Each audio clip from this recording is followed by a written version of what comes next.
The aim of this procedure is to use in utero electroporation to visualize and to genetically manipulate dendrites and spines in the mouse cerebral cortex and hippocampus.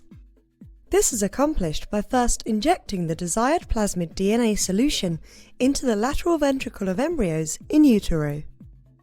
Next, using different positions of the paddle electrodes according to the DNA injection, the cerebral cortex or the hippocampus is electroporated.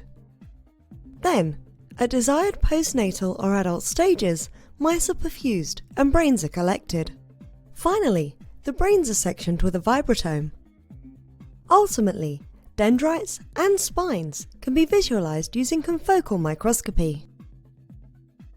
The technique of in utero electroporation presents several advantages compared to other methods to study dendrite and spine. Indeed, this technique allows first to study this aspect directly in vivo. Moreover, in comparison to the generation of knockout mice, in utero electroporation is a rapid approach to study the effect of gene suppression or gene expression on dendrite and spine, not only in specific cerebral structure, but also at a specific time point of development using inducible system.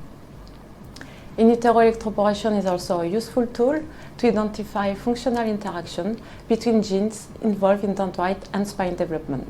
Indeed, in contrast to viruses, for example, it is straightforward to combine multiple shRNA or multiple transgenes in the same population of cells.